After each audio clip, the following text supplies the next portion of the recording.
Yop, salut à tous les gens, c'est Kalash Game. Aujourd'hui on se retrouve pour, pas une vidéo, mais un petit tuto sur FIFA 15 sur comment mettre un beau coup franc. Donc voilà, parce que j'ai remarqué que plusieurs, quand je joue en ligne notamment sur, avant, quand je joue en ligne j'ai remarqué que les gens galéraient un peu à mettre des coups francs. Donc je me suis dit que ce serait peut-être une bonne idée de faire ce petit tuto là. Voilà. Donc on va commencer tout de suite. Donc vous voyez à peu près à la distance où je suis du but.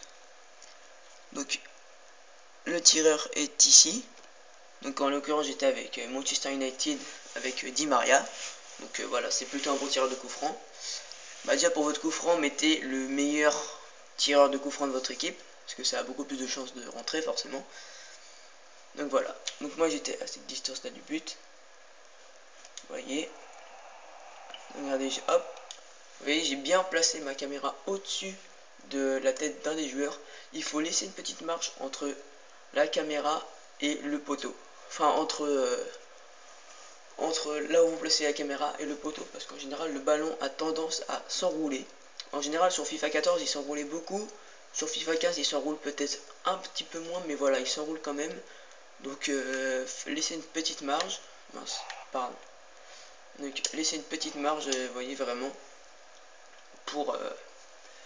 Pour que si jamais le ballon il s'enroule, que ça n'arrive pas à côté ou sur le poteau.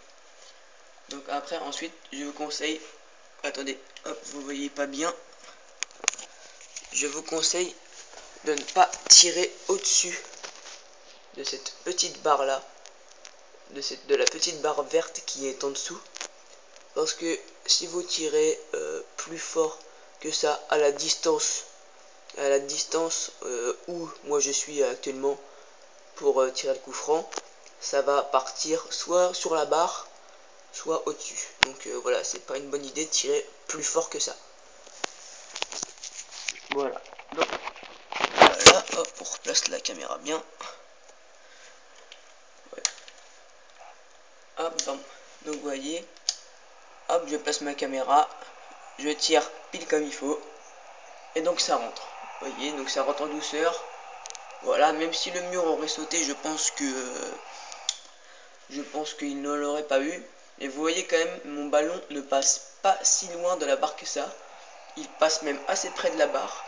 Donc c'est pour ça vraiment que je vous dis de ne pas tirer trop fort.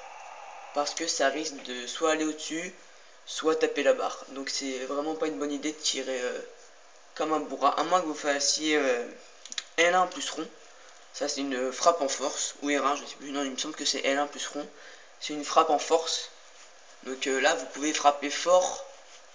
Vous pouvez frapper beaucoup plus fort que ça. Et ce sera cadré quand même. Mais si vous voulez, voilà, et pas essayer de le frapper fort, parce qu'en général, essayer de le frapper fort, c'est du côté opposé au mur, donc c'est un petit peu compliqué. Et donc, si vous voulez tirer comme moi, donc simplement avec rond, et vous pouvez faire ma technique, normalement ça marchera. Et puis de toute façon, c'est en tirant des coups francs que vous allez réussir à en marquer. Voilà, vous allez, moi au début, je ratais tous mes coups francs, et puis après que j'ai découvert cette petite technique, j'ai commencé à bien les mettre, à bien maîtriser. Donc depuis, j'arrive bien à les cadrer et à les mettre. Donc voilà. Donc voilà, merci d'avoir regardé cette vidéo. N'hésitez pas à la liker, à vous abonner à ma chaîne si vous aimez bien ce que je fais. Et n'hésitez pas aussi à me dire dans les commentaires ce qui ne va ou ce qui ne va pas dans mes vidéos. Ça pourra que m'améliorer. Donc voilà, merci beaucoup. Salut.